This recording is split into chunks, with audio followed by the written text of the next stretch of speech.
everyone, my name is Stephanie and I'm here to talk to you about why the legal age in Florida for driving should not be raised to 18. It should be left right where it is. One of the most significant precursors of adulthood is the privilege to drive. As we all know now, after a few years of experience, this privilege is accompanied by great responsibility. It's our duty to drive safely and responsibly. Teenagers have a bad reputation for being reckless drivers, and for that reason, many people want to raise the legal driving age in Florida to 18. Is this really a good idea, though? Let's think about it. First, we should recognize that teenagers do need to have driving privileges. Many parents don't have the time or means to provide transportation for their teenagers, yet these teenagers need to get to work, to school, to football practice, etc. If their driving privileges were not granted before the age of 18, these simple tasks would become difficult to accomplish. Furthermore, many parents take advantage of the fact that their children have mobility. They hand them more responsibilities like running errands, dropping off or picking up their siblings. If teenagers could not drive, much more pressure would be put on their parents. Second, we have to understand why teenagers are considered reckless drivers.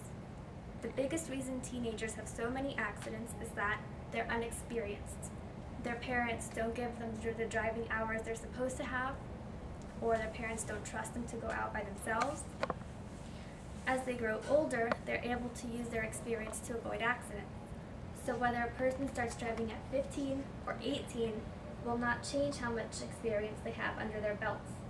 In fact, the longer you wait to learn something, the more difficult it may become. The point of raising the driving age to 18 would be to decrease the number of driving accidents caused by teenagers. However, it's very likely that the opposite could happen as a direct result of increasing the legal driving age. Instead, teenagers should be required to take and pass more intense driver's ed courses. They should be taught hands-on how to maneuver in dangerous situations so that they don't lose control. The Florida test is really easy, especially compared to other states like California and New York. Here we drive down the street, go around the block, do a little 360 turn, and go back. That's it. You pretty much just have to remember to stop at the red lights, put your turning signal on. That's pretty simple. At www.knowledgesutra.com, a Serbian man writes, "Here, you can't get your driver's license until you're 18. He goes on to say, "We have a lot of accidents here, and sadly, most of them are caused by young drivers, up to the age of 23 to 24. So that's 18 to 23. That's a 5-year range. So whether you start at 16, 5-year range to 21, there's still going to be that group of drivers who cause a lot of accidents. This proves that regardless of the minimum age, lack of experience will cause accidents. Another common cause of traffic accidents is pure idiocy. Young people tend to make poor choices such as speeding or drinking and driving or just not wearing their seatbelts. If you'll take a look at this graph provided by larimer.org, if you look at the green section, that's a pretty big portion of the graph, isn't it? That green stands for teenagers who get arrested for drug and alcohol-related instances.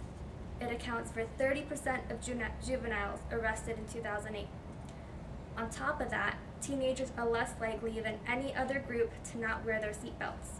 So you can imagine that a combination of the two are very dangerous.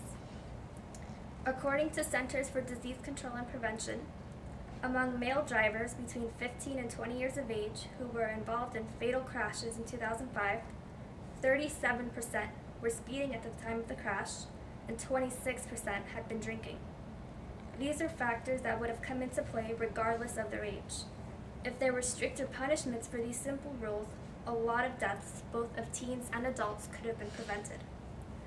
Also, these choices are often inherited by parents. If parents would teach their children to drive safely and set a good example for them, teen driving wouldn't be the issue it is today. So let's take a step towards preventing the teenage motor vehicle fatality rate. When you get in your car, remember that your children will be watching you. Maybe it's your child, your friend, your wife, your husband. Somebody's going to be watching you. Remember to put on your seatbelt and make them put on theirs too. Obey the speed limit. Be a courteous and cautious driver. If your cell phone rings or you get a text message, don't pick it up. If you really want to see it, pull over to the side of the road, to a parking lot, or just wait till you get to your destination, and they'll probably leave you a message if they want to talk to you. If not, too bad for them. But set a good example for them. And when it comes time to teach your children to drive, really teach them. Don't leave it to the school's driver's education program.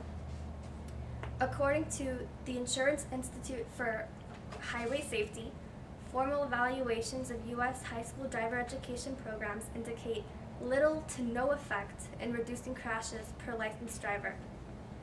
I personally didn't learn much from my high school education program. They told us to go around the block, make a 3-point turn. That's it.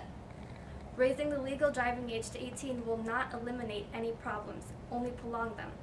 So let's prevent accidents overall by being good drivers ourselves and by setting a good example. Thank you.